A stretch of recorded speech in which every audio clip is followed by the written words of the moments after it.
Every now and then, a show comes along that I adore so much that I finish the season in a ridiculously low amount of time. Past examples of this anime binge include finishing Steins Gate and Toradora within 24 hours of viewing the first episode. The show that I'm reviewing this week managed to get me to watch both seasons within a 2-day period. My teen romantic comedy SNAFU is an excellent character study disguised as a typical anime that takes place in a high school. I'm Banana Owens, and this is an Otaku Youth anime review.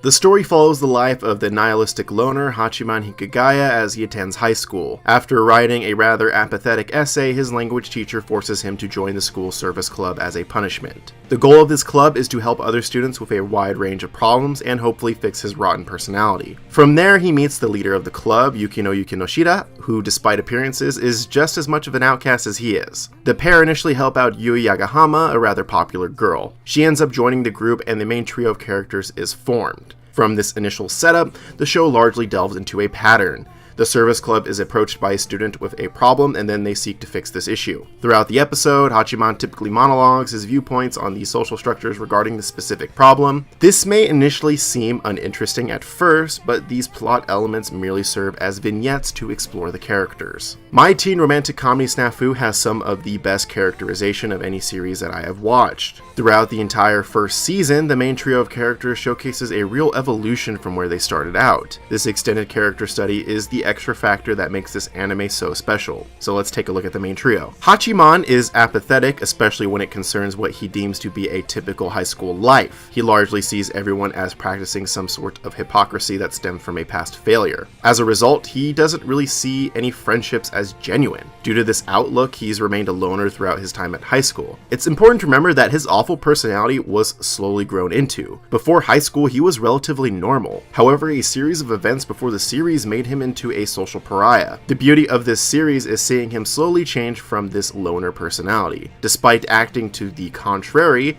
Hachiman heavily desires to help, albeit in his own twisted way. He often commits social suicide in helping others with their problems, which makes him a rather selfless person, even though he does not act like one. Seeing his evolution as a character is one of the more entertaining aspects of the series. His growing friendship with Yui and Yukino actually begin to break away some of the past trauma that made him into a cynic. Despite having some level of popularity, Yukino is much more similar to Hachiman in terms of being a loner. Her personality is characterized as being relatively cold, but this is because of her blunt nature. She does not hesitate to point out the faults in others that most people would shy away from mentioning. Yukino doesn't do this out of spite, but rather out of her sense to tell the truth. Even with this dramatic quirk, she is able to be compassionate and kind to other characters of the show though. Much like with Hachiman, her personality is the result of a less than ideal series of events in her past. She was largely ostracized as a result of maintaining a certain degree of excellence, and this was further compounded by her strained relationship with her family. Over the course of the series, her character manages to thaw somewhat as her inner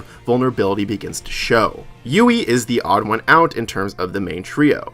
She is strikingly different than Hachiman and Yukino. Yui is relatively normal and a member of the popular clique at the high school where they all attend. Unlike the other two, she wasn't ostracized in the past. Her issues largely stem from being normal. Yui is rather cheery and dislikes conflict. This personality can create issues when she has a problem with something. In most cases, this leads to her hiding her opinions and merely going with whatever the group is thinking. She envies Hachiman and Yukino for always being able to speak their mind. Her character evolution is based on becoming more outspoken and in tune with her actual desires. These three characters form the base of this series. All three of them are interesting enough that I still can't pick a favorite. This whole aspect of character evolution is the driving force of this series and is excellent enough that I can recommend this series on the strength of the characters alone.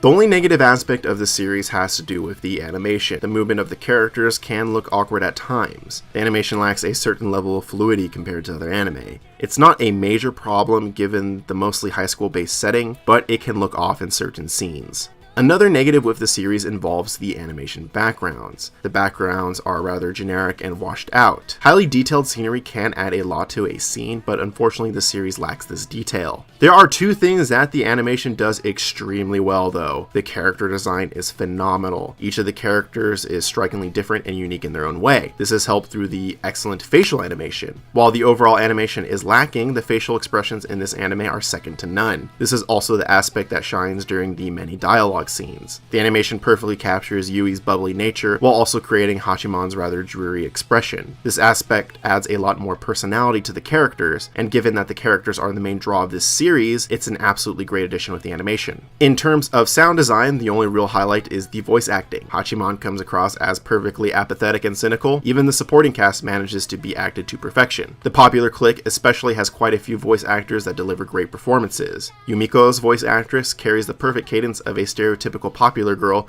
who has a rather horrid personality. Other than the voice acting, nothing else really manages to stand out. The music is appropriate for the scene, but is not memorable. There is nothing detrimental here, but nothing besides the voice acting manages to ascend to greatness.